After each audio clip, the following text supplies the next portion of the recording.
Welcome to the next Q&A for trauma healing and life counseling. In this video I will answer question 68. A decade ago I was for quite some years in Satsang with a spiritual teacher, and every time he would just ask me, "What do you feel?" And I would report my emotions and sometimes also my thoughts. Then the second question was almost always, "Are you willing to feel that?"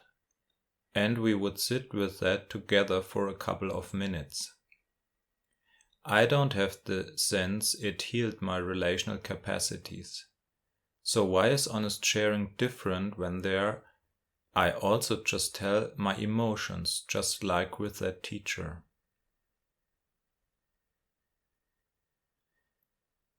This is a very interesting question. The difference is very simple. With honest sharing, you have a real counterpart. You have someone on the outside. There is someone who listens to you. A satsang teacher is more an infinite presence. And that's quite different. So for this part who needs healing, it is important to have a normal human being on the outside, not an infinite empty presence. If you come to satsang to become enlightened, okay, then this is the reason why we meet such teachers. That's why we go to satsang. Satsang is not for trauma healing. Satsang is not for a better life. It's not to fix anything. Satsang is to wake up completely.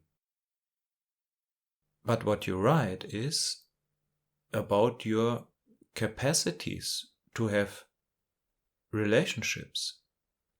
So there is still suffering because your life in terms of relationships is not fulfilled. There are problems, there is suffering because there are subconscious processes that separate you from others. And again, this is the survival strategy of your childhood. So you have gone to the wrong person for that issue. Yeah. I don't say don't go to satsang. I just say go to someone who can help you with that. It's a bit like as if you had strong pain somewhere in the body and you go to a satsang teacher. It is the wrong person. Or to make it even more clear, if you have a problem in your household or your car is broken and you go to a satsang teacher, it's the wrong person for that.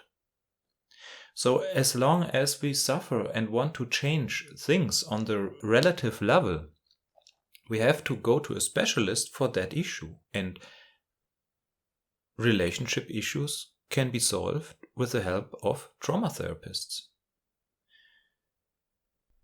And the satsang teacher may also be in a way irritated because, I don't know, but I can imagine that these people just don't understand why people can just be. Why they always fall back into identification with this suffering and these concepts. And it is not possible.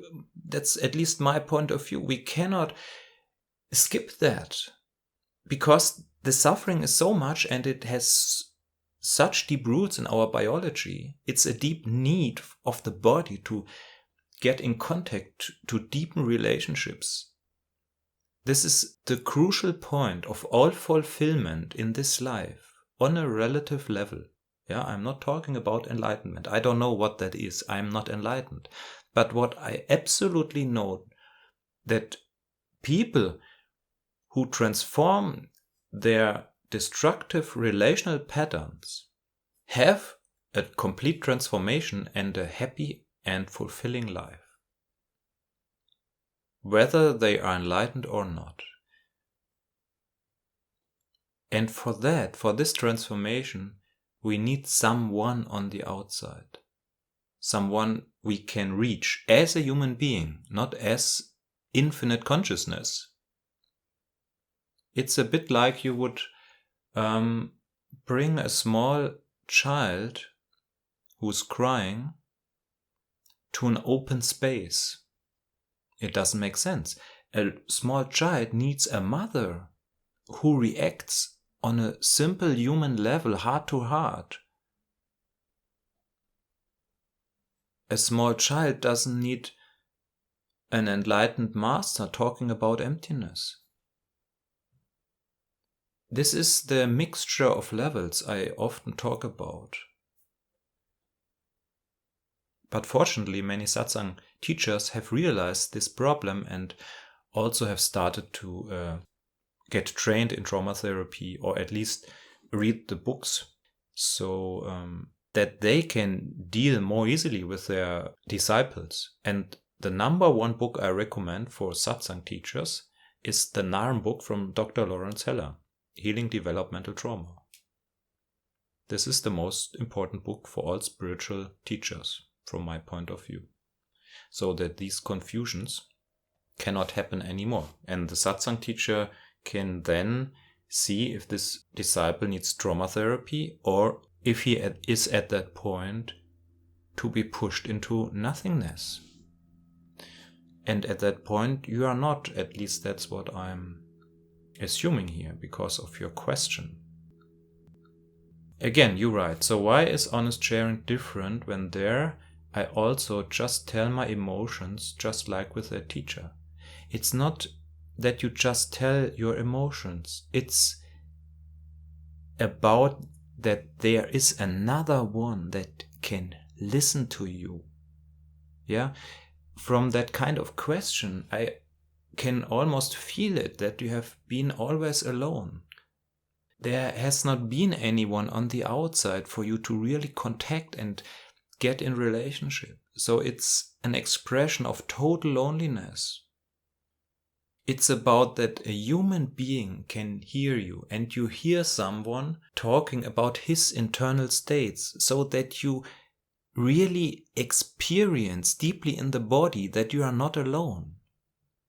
It is about this deep experience in the body, that this physical body-mind system is not alone.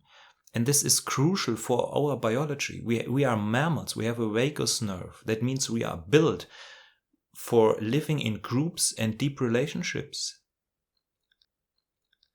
And again, I repeat the sentences you have written that the teacher has said. The first, what do you feel? And the second, are you willing to feel that? So with these both sentences, it is not a real contact, because you don't get any information about the internal movements of that teacher. Yeah? He reacts out of a role. He doesn't tell you what's going on inside him. There's a hierarchy, the master and the disciple, and this doesn't create the contact our biology needs. So maybe, this is a crazy assumption, but maybe it would have helped you more if you dared to do that with a normal friend.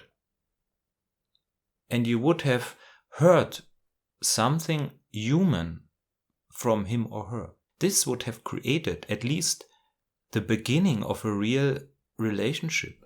And that what you described with that teacher is no relationship. It has nothing to do with it. Can you see that? He wants to bring you into nothingness, but you actually want someone on the outside who says, hey, I'm here, I can understand you, I am here with you. I also am a human being, I'm also suffering and I'm also happy, whatever is there. This is what our biology needs. And if you have that established in your life, from there the jump into pure consciousness is more easy, much easier. Because then there's nothing left. And you write, you have done that for years. This is a sad story. You have tried for years to reach someone, and this teacher has refused it, obviously. And this trying to reach someone is most probably that what you do since your childhood. So please don't stop, continue searching until you have found a human being that is able to connect with you. And this may be a friend, a partner, or a trauma therapist. Don't stop at the Satsang teachers. It's just an intermediate state. I don't say that Satsang is wrong, but that what you need and what you are looking for, you have to go further. And this one will appear in your life. It is absolutely sure that this one will appear if you don't stop searching. From an esoteric point of view, you manifest or create this one on the outside yourself. Because your constant approach and attempt to the world, to reach the world, will sooner or later be reflected in a person on the outside that also wants to connect with you. And if that happens and you complete the process of honest sharing, then your transformation is complete and your suffering is over. And then you can go to Satsang and be open for that, what's happening there. And the last point, you asked, why is it different? Honest sharing and the transformation is not about feeling something. It is about sharing what's there, and this is an important difference. What you describe, what happened with your teacher is that you once shared what's there, your emotions, and then you sit together with that. And that means that you feel it, but the sharing has stopped. Honest sharing is not that. Honest sharing means constantly sharing what's there.